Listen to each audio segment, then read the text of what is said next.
जब देखो तब खर्चा खर्चा खर्चा। अरे इतना ही तुम्हें तंग करता हो तो तलाक क्यों नहीं दे देती मुझे? अच्छा, तो मैं तुम्हें तलाक दे दूं, पर तुम मुझे जवाब नहीं दोगे? हाँ, 3 लाख रुपए सैलरी है तुम्हारी, इंसेंटिव मिलाकर 2 लाख रुपए आते हैं। ऊपर से तुम्हें माँ जी को भी कुछ नहीं देना पड़ता क्योंकि बाबूजी की पेंशन आती है। तो फिर 2 लाख रुपए जाने का है। अरे 2 लाख रुपए कमाता हो तो 2 लाख रुपए की जिम्मेदारी अभी तो है मेरे सर पे।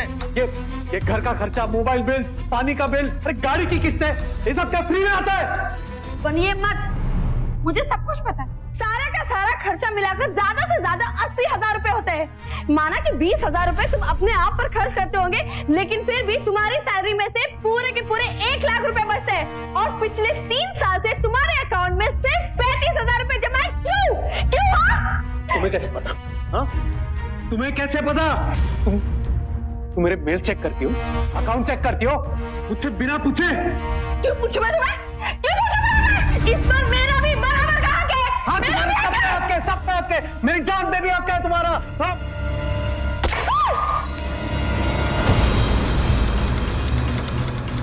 तुम्हें मैं ऐसे नहीं जाने दूंगी, मुझे पूरा जवाब देना होगा तुम्हें। मुझे जवाब चाहिए। हेलो,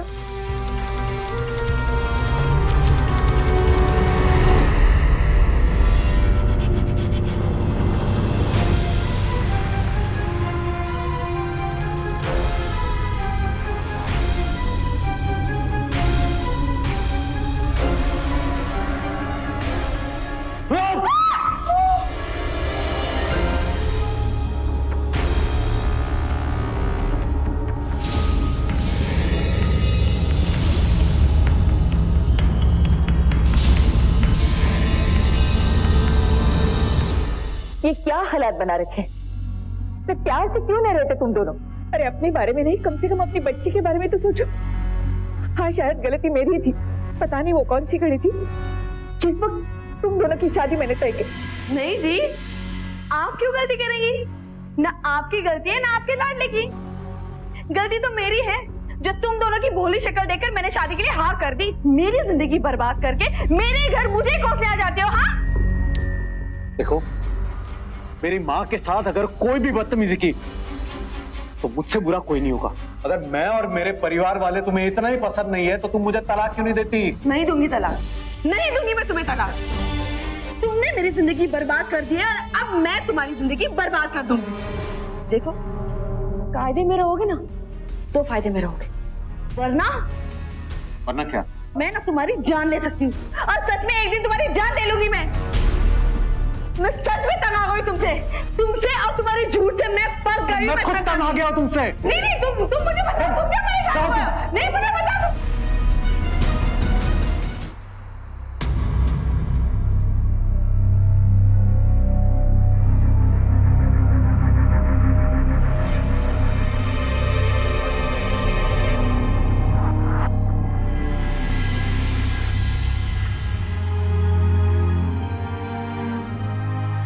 सोमे बेटा, मैं ऑफिस के काम से आगरा जा रहा हूँ, परसों लौट आऊंगा।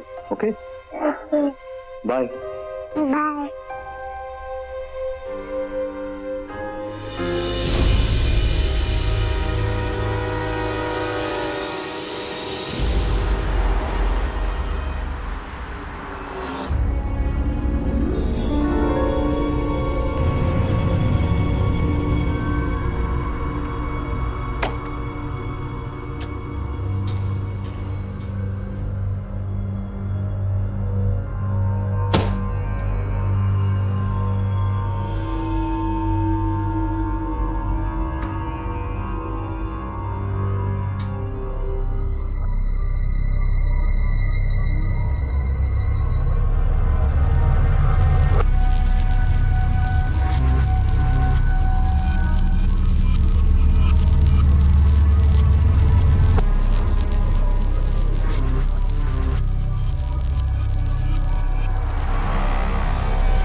2 हफ्ते बाद आए हो। नालायक, अब क्या किया जाए? मार दिया जाए कि छोड़ दिया जाए? बताऊं? बताऊं? राघव, कभी कभी सोचती हूँ कि अगर तुम्हारी दीदी ने अपना गुस्सा फूंक दिया तो तुम तो मुझे भुला ही दोगे। खिलौना समझते हो ना मुझे? कमाल करती हो उमा। अगर ऐसी बात होती तो वैशाली बात किराए के कमरे में और तुम यहाँ खुद के मकान की मालकिन ना होती। कुछ भी हो, एक औरत को मकान नहीं, अपना मर्द चाहिए होता है। लेकिन अब ये नहीं चलेगा, अब सोच लो, वरना क्या? हा? तुम दोनों ना हमेशा धमकियां देती रहती हो। जा रहा हूं मैं। अरे रुको भी राघव, कहीं नहीं जा रहे हो तुम। ये जिस्म तो अब मौत के बाद ही अलग होगा।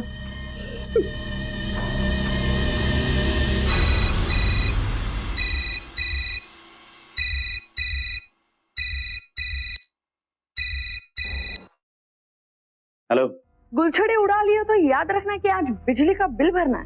क्या बकवास कर रही हो? क्या गुलछड़े नहीं उड़ा रहा हूं मैं, ऑफिस के काम से आया हूं।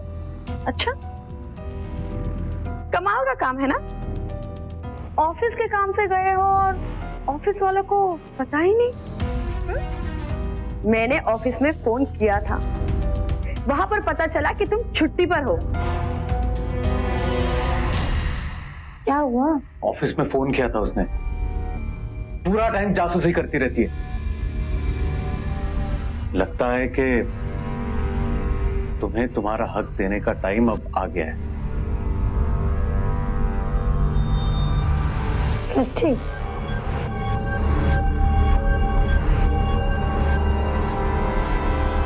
वैचारिक मतभेदों की वजह से रिश्तों में खटास आ जाना आम बात है, लेकिन इसकी वजह से कोई घर बदल ले, परिवार बदल ले, ये बिल्कुल नावाजिब है। माना कि राघव और वैशाली के रिश्ते में खटास थी, लेकिन इसकी वजह से राघव ने अपनी पत्नी और बेटी को छोड़कर दूसरा घर बसा लिया। ये सरासर धोखा था, खुद के साथ भी और अपने परिवार के साथ भी। आपसी तालमेल, एक दूसरे पर विश्वास, एक दूसरे के सुख दुख की चिंता, यही तो है एक परिवार की नींव। लेकिन अफसोस, राघव के परिवार में इनमें से कुछ भी नहीं था। लेकिन यहाँ एक बात जो मेरी समझ से परे है, वो ये कि राघव और वैशाली सालों से एक ही छत के नीचे साथ साथ रह रहे थे। तो क्या वाकई वैशाली को इस बात की भनक तक नहीं थी कि राघव के किसी और महिला के साथ नाजायज संबंध थे?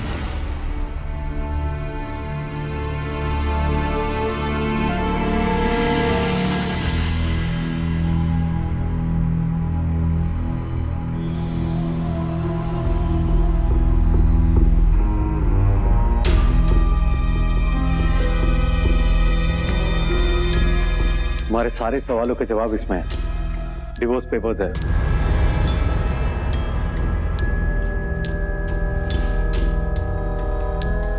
हर महीने तुम्हें खर्चा मिलेगा 15,000 रुपए, जब तक तलाक नहीं हो जाता। साइन कर देना।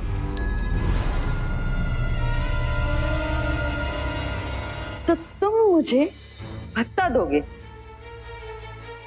और तुम कहाँ रहोगे? कानपुर। कानपुर में कोई मिल गई है क्या कानपुर में? तुम्हें क्या करना है? पापा आप जा रहे हो? बेटा, तुम्हारा बचपन बचाने की बहुत कोशिश की मैंने, पर अब खुद की जिंदगी बर्बाद नहीं कर सकता।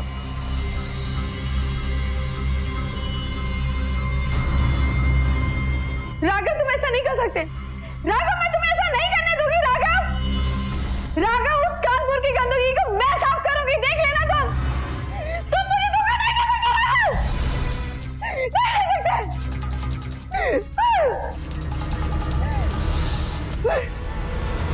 एक कहावत सुनी होगी आपने कि जहां 4 बर्तन होंगे आपस में टकराएंगे ही। आपसी मनमुटाव, छोटे मोटे लड़ाई झगड़े किस परिवार में नहीं होते। लेकिन इसका यह तो कोई हल नहीं हुआ कि आप घर परिवार छोड़कर ही चल दें। सास बहू की नहीं बनती थी तो चलिए आप अलग रह लिए, लेकिन अब खुद तो साथ रहो। यूं पत्नी का बात बात पर झगड़ना भी गलत था, और शादी के बाद पति का भटकना भी गलत है। जो भूल से हो जाए भूल उसे ही कहते हैं, गलती से हो सो गलती। लेकिन जानबूझकर उठाए गए इस कदम को आप क्या कहेंगे? राघव, कहाँ हो तुम? राघव, कहाँ चुप कर बैठे? बाहर निकलो राघव! राघव! वैशाली, क्या हुआ? क्या हुआ? ये देखिए, तलाक के पेपर देकर चला गया आपका बेटा 2 दिन पहले मुझे। देखिए, देखिए ना, कहाँ है राघव? बुलाओ उसे। राघव! एक मिनट, 2 दिन पहले राघव यहाँ आया तो था, लेकिन मैंने उसे समझा बुझाकर वापस घर भेज दिया था। क्या? मतलब राघव यहाँ पर भी नहीं है, तो वो कहाँ चला गया? हे भगवान, पता नहीं क्या हो रहा है। देखिए, देखिए इसकी भोली शक्ल, इस पर भी तरस नहीं है हमको। जब से गए तब से एक फोन भी नहीं किया उन्होंने। पता नहीं कहाँ गए, कहाँ रह रहे होंगे, किसके साथ रह रहे होंगे, मुझे कुछ भी नहीं पता। वैशाली, तू चिंता मत कर बेटे, राघव ऐसा नहीं है, बस गुस्से में थोड़ा सा बहक गया है। कि मैं हूं ना, मैं उसे समझा दूंगी। हाँ, सोम्या को लेकर घर जा, मैं देखती हूँ राघव कहाँ है। ठीक है, जा। चलो सोम्या।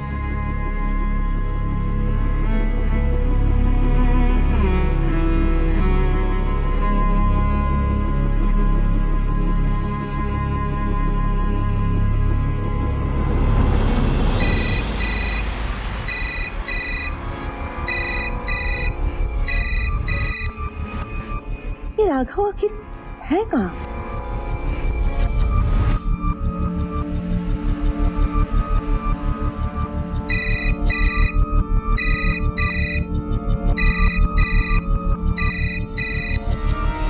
हाँ, वो फोन उठा रहा है ना फोन कर रहा है। कहाँ ये लड़का?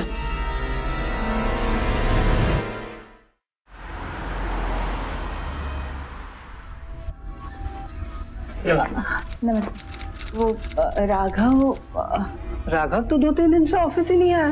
तो फिर गया कहाँ? राघव की आजकल भाभी जी के साथ खटपट चल रही है, और जब भी ऐसा होता है वो अक्सर रमेश के घर चला जाता है। रमेश, तो रमेश का एड्रेस दे दोगे प्लीज? हाँ बिल्कुल, मैं अभी ना कर देता हूँ आपको। हाँ जी।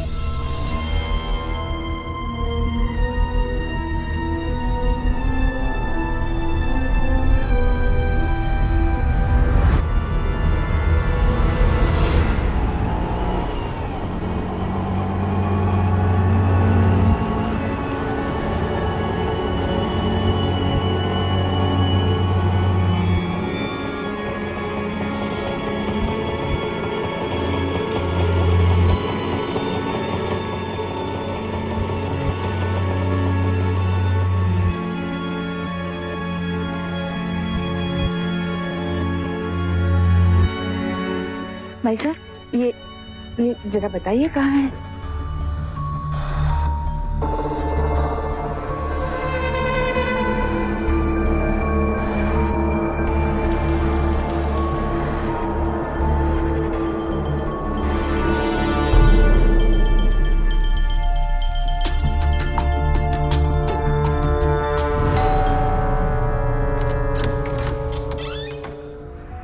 जी रमेश,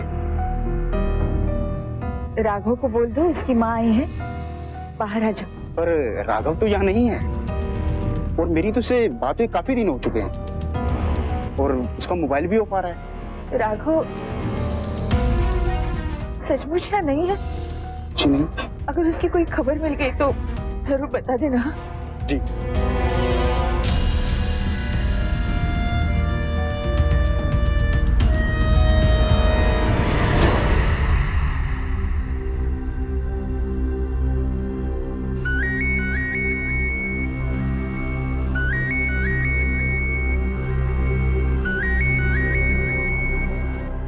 हेलो, हाँ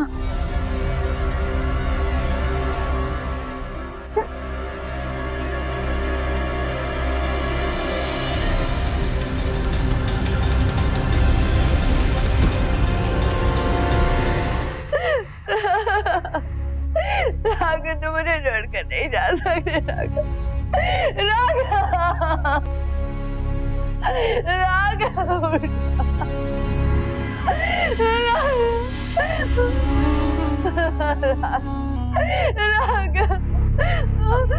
राघव, तुम मुझे छोड़कर नहीं जा सकते।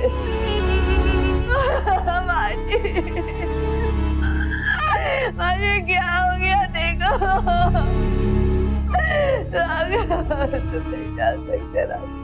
मैं ना तुम्हारी जान ले सकती हूँ और सच में एक दिन तुम्हारी जान ले लूंगी मैं।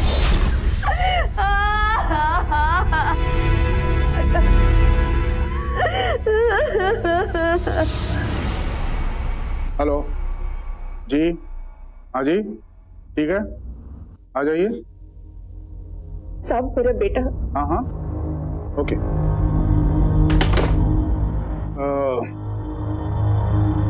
विष्णु, वो सुबह वाली फाइल अभी तक यहाँ क्यों नहीं है? मैं क्या कह रही थी, मेरी जो बहू है। क्या है? चोरी क्यों की? गलती हो गई साहब। गलती हो गई? चोरी करता है और गलती हो गई? सब माफ कर दो साहब। ले जा, डाल दे अंदर। सर, मेरी बात सुनिए। मैं क्या कह रही थी, आप सुन रहे हैं ना? वो मैं यकीन के साथ कहती हूँ, मेरे बेटे का कत्ल मेरी बहू ने किया है। ये बहुत पुराना हो गया माता जी, कुछ नया बोलो। इस देश की हर सास को ऐसा लगता है कि उसकी बहू ने उसके बेटे से शादी सिर्फ इसलिए की है कि उसकी हत्या कर सके। तो आप अपने बच्चों की शादियां क्यों करवाते हैं? साहब, मेरी बात तो सुनिए। और आप मेरी बात मत सुनिए। राघव की पोस्टमार्टम रिपोर्ट में साफ साफ लिखा है कि उसकी मौत एक हादसा थी, हत्या नहीं। उसकी मौत सर पर कोई ठोस चीज टकराने से हुई है और सिर्फ एक एक्सीडेंट। ठीक है सर। एक माँ का जवान बेटा मर चुका है और किसी को उसकी फिक्र ही नहीं है। सब मैं सच कह रही हूँ, दोनों के बहुत झगड़े होते थे और मेरे बेटे ने उससे तलाक मांगा था, लेकिन बदले में उसे क्या मिला? मौत। लेकिन आपको यकीन ही नहीं हो रहा तो मैं क्या करूं? मेरे सामने मेरी बहू ने उसे जान से मारने की धमकी भी दी थी।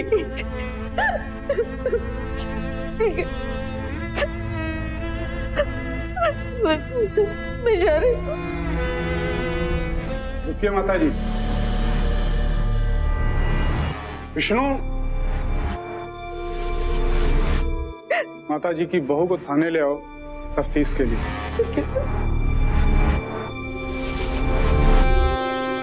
इंस्पेक्टर साहब, ये औरत मेरी सबसे बड़ी दुश्मन है। मेरा पति तो मुझसे छीन गया, अब मेरी बच्ची को भी मुझसे छीनना चाहती है। आप ही बताइए, मैं अपने पति को क्यों मारूंगी? तुमने उसे जान से मारने की धमकी दी थी? हाँ, देखिए, पति पत्नी के लड़ाई झगड़े में अक्सर ये सब होता रहता है। मुझसे ऐसी बातें निकल जाती हैं। इसका मतलब ये थोड़ी ना कि मैं अपने पति को मारूंगी। तुम्हें पता है कि किसी को जान से मारने की धमकी देना भी कानूनन अपराध है? इंस्पेक्टर साहब, ये औरत मेरी सबसे बड़ी दुश्मन है। मेरा पति तो मुझसे छीन गया, अब मेरी बच्ची को भी मुझसे छीनना चाहती है। आप ही बताइए, मैं अपने पति को क्यों मारूंगी? तुमने उसे जान से मारने की धमकी दी थी? हाँ, देखिए, पति पत्नी के लड़ाई झगड़े में अक्सर ये सब होता रहता है। मुझसे ऐसी बातें निकल जाती हैं। इसका मतलब ये थोड़ी ना कि मैं अपने पति को मारूंगी। तुम्हें पता है कि किसी को जान से मारने की धमकी देना भी कानूनन अपराध है? लेकिन एक पत्नी को सताना, पाई के लिए मोहताज करना, हर बार रूठ कर कहीं चले जाना बिना बताए, क्या ये सब ठीक है? इंस्पेक्टर साहब, मुझे तो लगता है कि उनका कहीं गलत चक्कर था। अच्छा, तो ये बात भी है। तब तो पता लगाना ही पड़ेगा कि राघव की मौत एक हादसा थी या हत्या।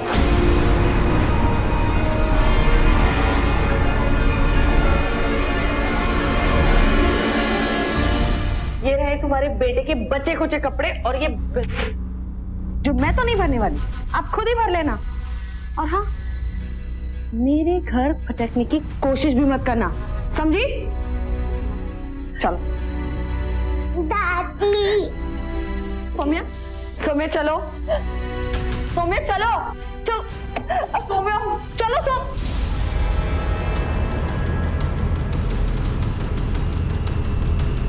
बहू,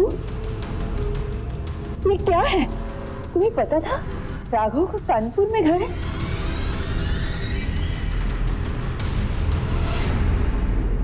मुझे नहीं पता था, और अगर मुझे पता होता तो मैं चुप थोड़ी ना बैठती।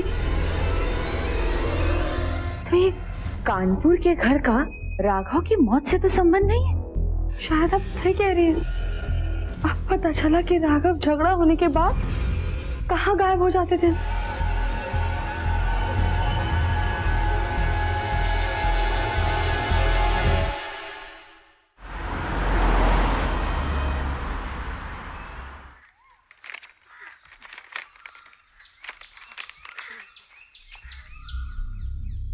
हाँ, ये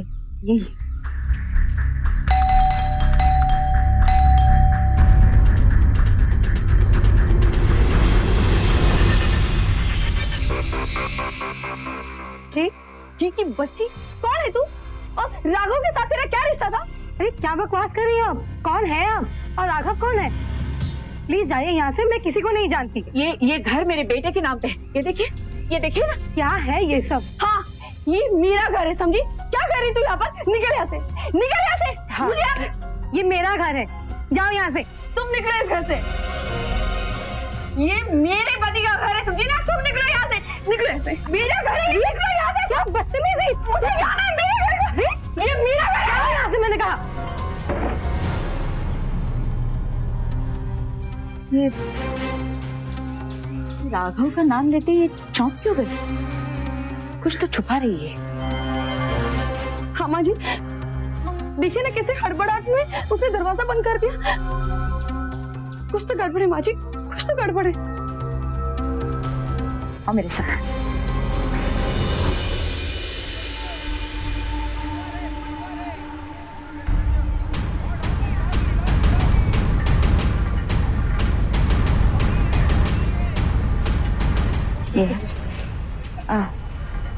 भाई साहब। हाँ जी, इन्हें कहीं देखा है? अरे ये तो अपने राघव बाबू हैं। अरे ये तो बड़े ही अच्छे और नेक इंसान हैं माता जी। यही पास में रहते।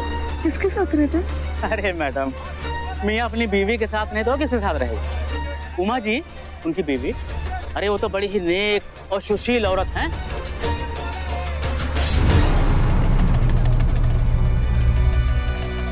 माफ करना बहू, मुझसे गलती हो गई।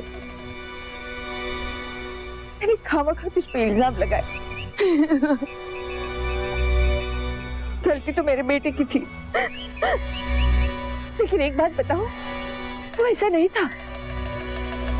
जरूर उसे फंसाया गया है। हाँ, हमारी बहुत लड़ाई झगड़े होते थे और गुस्से में वो बहुत कुछ बोल देते थे, लेकिन वो ऐसा नहीं कर सकती बाजी, वो ऐसा नहीं कर सकती।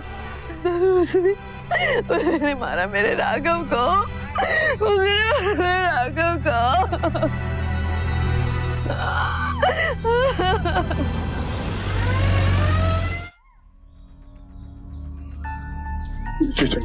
ये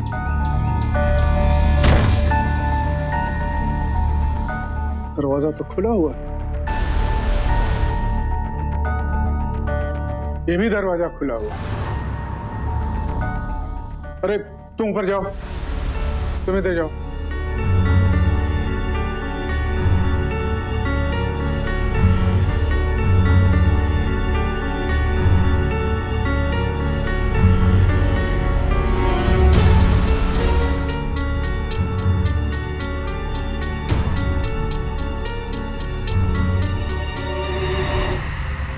सर ये बैग मिला है। ठीक है, और नीचे लेकर। Okay sir.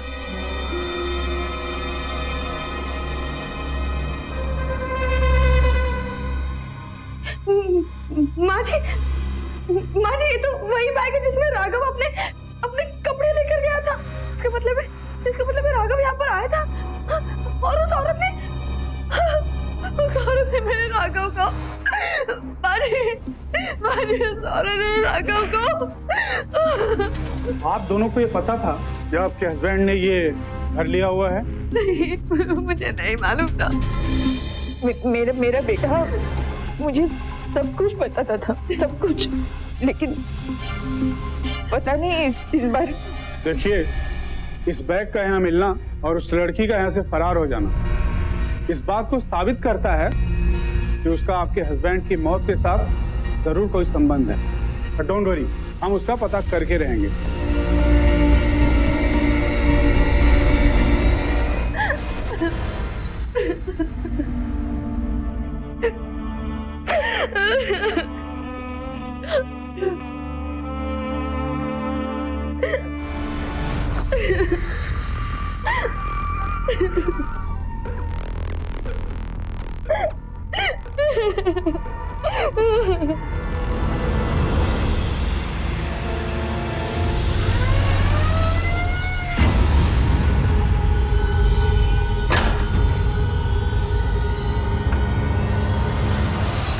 आप यहाँ और इतनी रात को?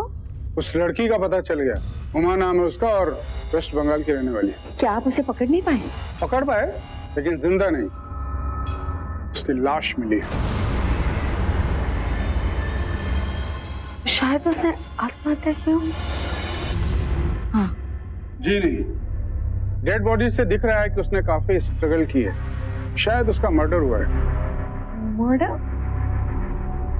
लेकिन किसने किया? ये तो तफ्तीश के बाद पता चलेगा। शायद इसके पीछे कोई और हो सकता है। खैर, दरअसल यहाँ मैं आप लोगों को चाबियां देने आया था। हमें जितनी तफ्तीश करनी थी हमने कर ली। ये कानपुर वाले घर की चाबियां अब आप संभालिए। चलते हैं।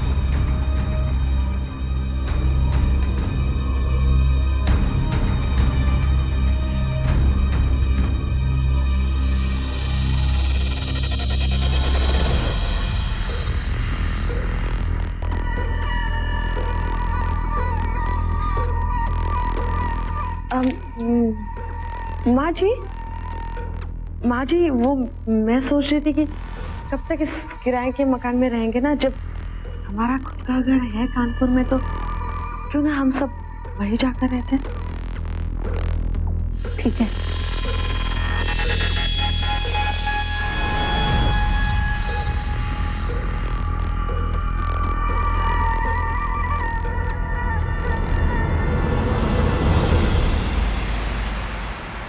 पापा, कब घर आओगे?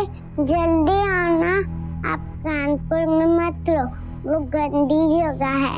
अगर मम्मा को पता चल गया तो गुस्सा करेगी कि आप फिर से कानपुर चले गए।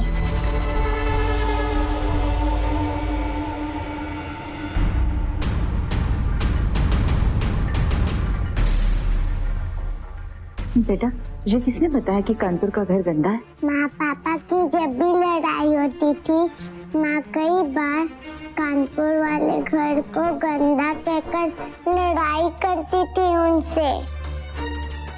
बहू, तुम्हें पता था राघव को कानपुर में घर है? मुझे नहीं पता था, और अगर मुझे पता होता तो मैं चुप थोड़ी ना बैठती।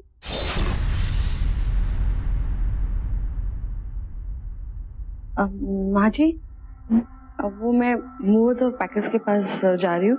कल सुबह हम कानपुर वाले घर के लिए निकलेंगे, ठीक है? ये मेरा घर है, जाओ यहाँ से। तुम निकलो इस घर से।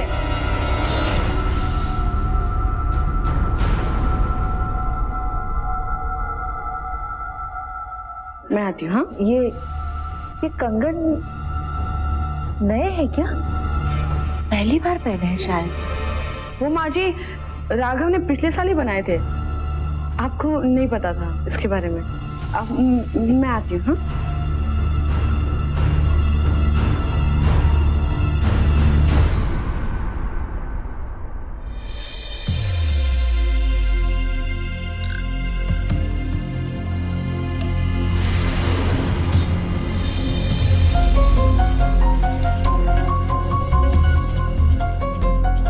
हाँ,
कानपुर की टिकट्स एक उस दिन का है जिस दिन राघव की लाश मिली थी, और ये दूसरा 21 तारीख 22 को उमा की लाश मिली थी।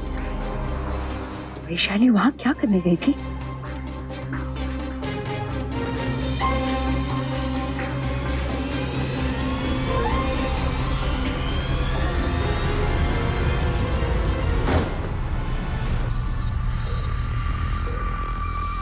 मम्मी जी,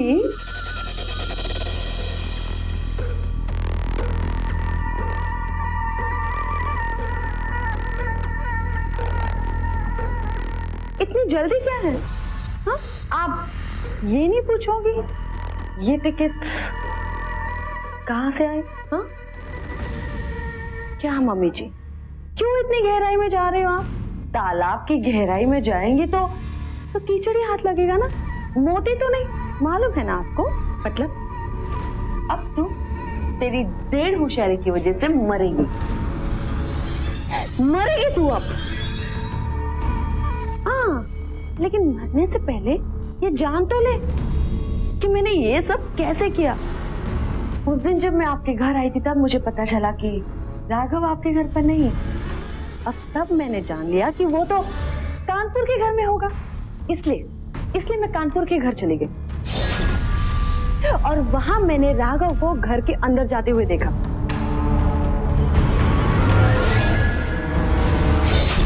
फिर मैं भी उसके पीछे पीछे चली गई और वहां मुझे दिखी मेरी सौत। तो तू है मेरी सौत और मेरे पति की आधी कमाई तू खा जाती है ना?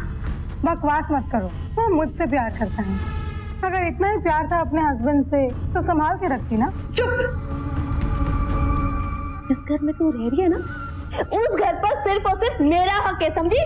मेरी जिंदगी बर्बाद करेगी तू? मेरी वजह से मेरा पति मुझे तलाक दे रहा है ना? अब देख मैं तेरी जिंदगी कैसे बर्बाद करती हूँ, बस तू देख। तू यहाँ चौंक गए? होश उड़ गए? होश तो तुम्हारे अब उड़ेंगे जब मैं पुलिस को बुलाऊंगी और तुम दोनों को अंदर करवाऊंगी। अभी बुलाती हूँ मैं पुलिस को। ये फोन क्यों लगा? वैशाली देखो, फोन करने की कोई जरूरत नहीं, जो हुआ उसे भूल जाओ। देखो मुझे माफ कर दो प्लीज, पुलिस को बुलाने की कोई जरूरत नहीं है। मैं पुलिस को बुलाऊंगी, तुम मेरे अलावा किसी और औरत के साथ यहाँ पर रह रहे हो और मैं चुप बैठूंगी।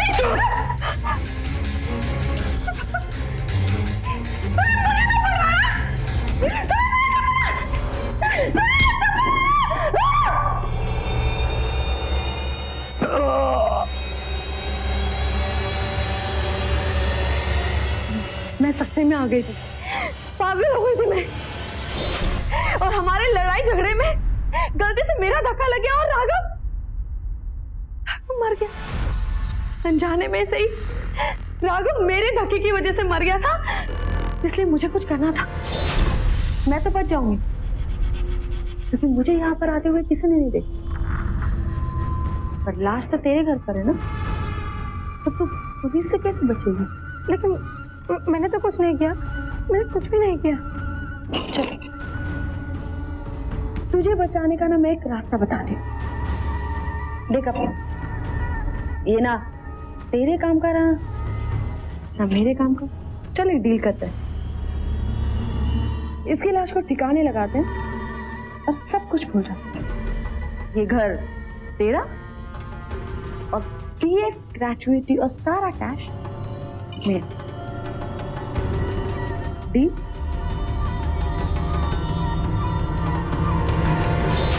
और फिर मैंने और उमा ने मिलकर राघव की लाश को ठिकाने लगा दिया और ऐसे साबित कर दिया जैसे कि कोई एक्सीडेंट हुआ। लेकिन एक बात मुझे हमेशा खलती रही कि वो घर मेरे नाम पर क्यों नहीं है। मेरे पति की कमाई से खरीदा हुआ घर मेरे शौक के नाम पर है, ये बात मैं नहीं सह सकती, नहीं सह सकती नहीं मैं। और फिर आपने मुझ पर शक कर दिया और मुझे पुलिस के पास भेज दिया। मैं जानती थी कि जब तक राघव की मौत की गुत्थी नहीं सुलझती तब तक आप चैन से नहीं बैठने वाली। इसलिए सोचा कि आपकी जासूसी को ना मैं काम पर ही लगा देती हूँ। इसलिए पुलिस के यहाँ से आने के बाद मैं जानबूझकर मैं आपके पास आई और मैंने जानबूझकर आपको वो बिल दिए। एक बात का डर था मुझे कि कहीं उमा अपना मुंह ना खोल दे। वैशाली, हेलो, नया नाटक तुम्हारा है? शायद तुम भूल रही हो, हमारे बीच में सौदा हुआ था। फालतू की बकवास बंद कर। माँ जी ने तेरे घर का लाइट बिल राघव के पेपर्स में देख लिया था, इसलिए ये सब बखेड़ा खड़ा हुआ है, समझी? अब मेरी बात ध्यान से सुन। माँ जी पुलिस के पास गई है और इससे पहले कि पुलिस आए और तुझे पकड़ के लेके जाए, तेरी भलाई इसी में है कि तू घर से भाग जा, समझी? तुम्हें लगता है कि मैं भाग जाऊंगी? मुझे इतना बेवकूफ मत समझो। और अगर मैंने अपना मुंह खोल दिया तो तुम जानती हो कि तुम्हारा क्या हाल होगा। ठीक है, मत जा, पुलिस को आने दे, मुझे पकड़ के लेके जाएगी, मुझे क्या।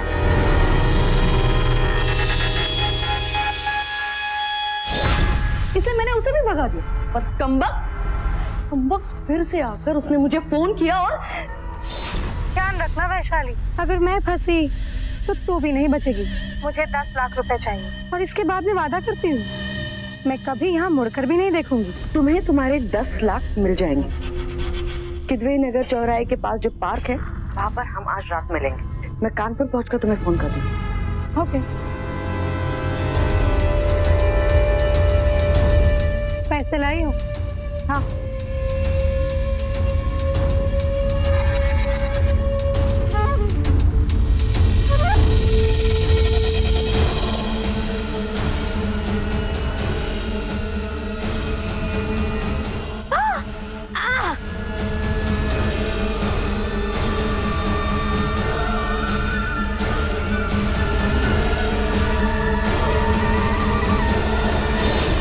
राघव तो गलती से मरा था और उमा को मैंने इसलिए मारा क्योंकि वो मेरी जिंदगी का सबसे बड़ा टेंशन बन गई थी। अब तू मरेगी मेरे हाथ से और तुझे कोई नहीं बचा सकता।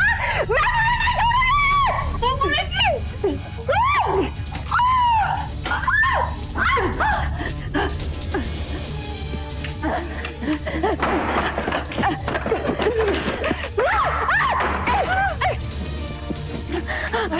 आज तो मैं तुझे नहीं छोड़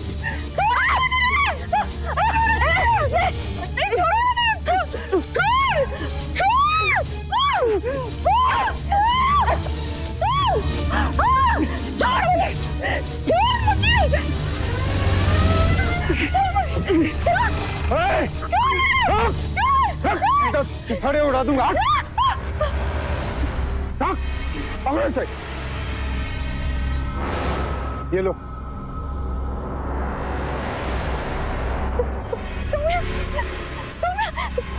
थैंक यू बेटा, तुमने सही वक्त पर फोन कर दिया।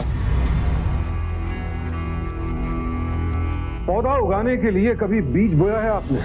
अगर बीज खराब हो, उसमें घुन लगा हो, तो या तो पौधा पनपेगा ही नहीं और पनपा तो स्वस्थ नहीं होगा।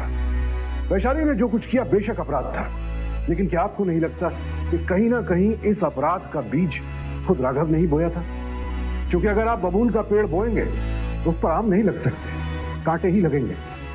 खुद राघव की जान भी गई और अब हत्या के आरोप में वैशाली की पूरी जिंदगी भी जेल की सलाखों के पीछे गुजरेगी। परिवार इंसान को संभालता है, रिश्ते उसे मजबूती देते हैं, और अगर रिश्ते टूट जाएं, परिवार बिखरने लगे तो फिर सब कुछ बिखर जाता है। लिहाजा सबक यही है कि अपने परिवार और रिश्तों में ईमानदारी बरतिए, क्योंकि सावधानी आपकी तो सुरक्षा अपनों की।